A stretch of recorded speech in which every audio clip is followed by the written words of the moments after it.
let me tell you something. These days, I've distanced myself from self-improvement more than ever, even if I've considered myself always as an obsessed with it. I was very wrong. I wanted to get better, okay, and I actually locked myself in on this 2025 summer, and I began to start consuming a lot.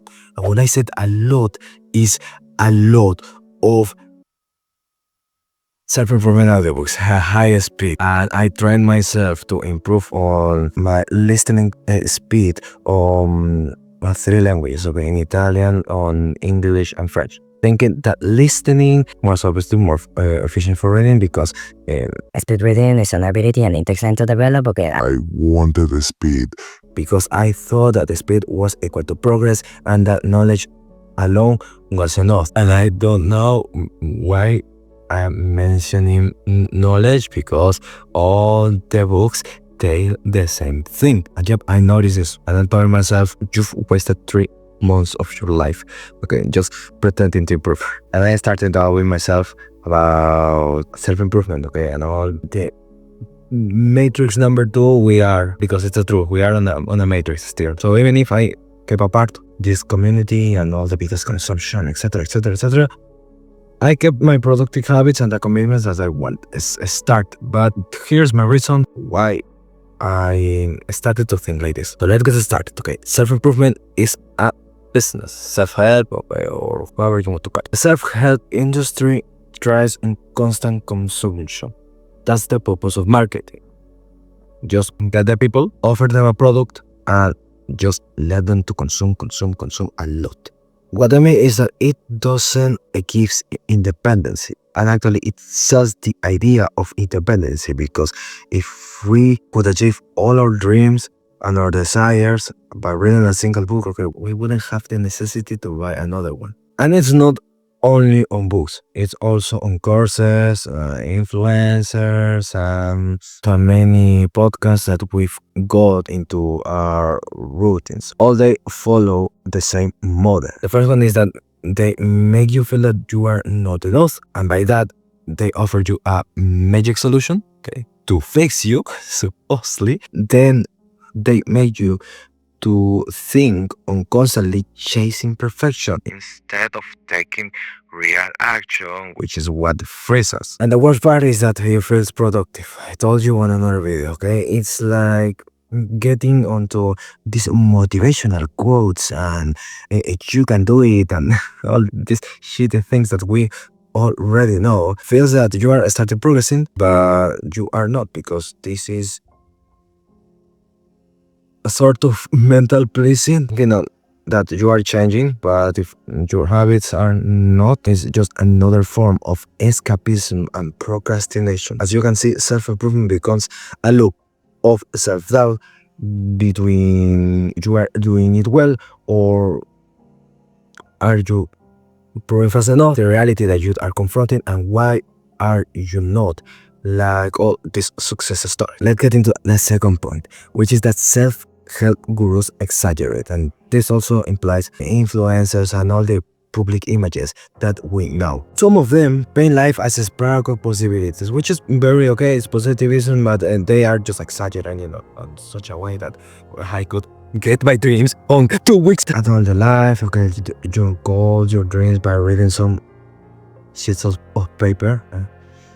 It's too much. While others are just pushing you to confront the hell that it's about to go, or just that you are already living. You know what I am referring to, no? Monk mode, winter arc, no one will save you, you must do it because everything depends on you, etc. Okay, this is just a distortion of what reality is. Let's say monk mode is just a modern caricature and exaggeration about how monks live. I mean, I'm not a monk, I never lived with a monk, but what you can actually investigate is just that real monks live in simplicity and tranquility rather than hyperproductivity and making 10,000 things on a single day. I mean, this simplicity and tranquility can lead to deep work, okay, and getting onto their purpose about enlightening themselves, etc. But it's not on that wave that they picture us. And next, you don't need to hit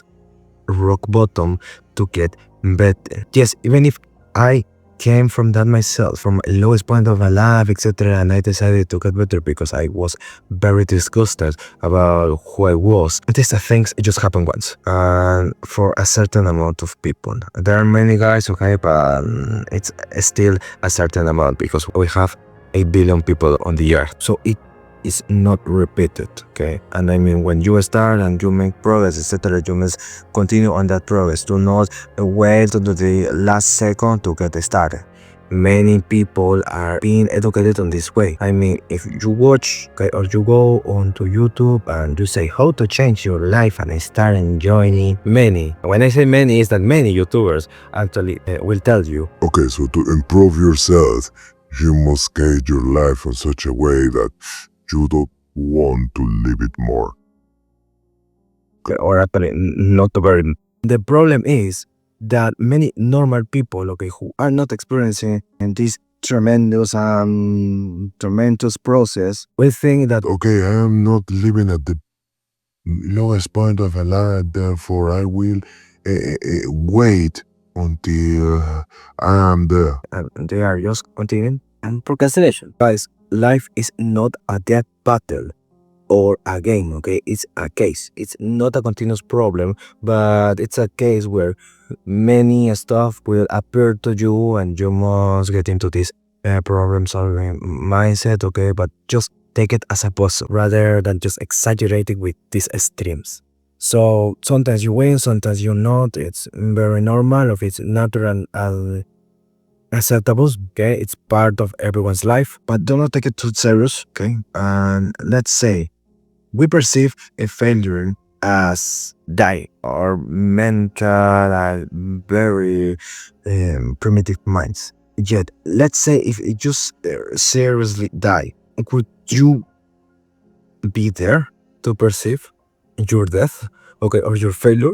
I mean, no. Okay. Therefore, do not worry about. Lastly, on this point, you are just a human like anyone else, and all of we have the same possibilities on a central level, okay?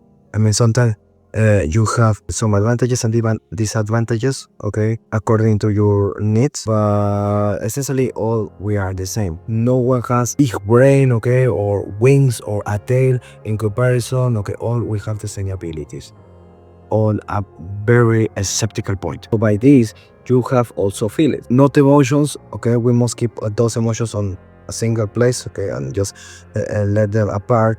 But what I approach to you is that, okay, you can focus on what to avoid, on what to do and how to innovate, but life happens over here, okay, over here on this instant moment. And I mean, what you can do is giving your best to start acting well, righteously, and feeling accordingly to your principles.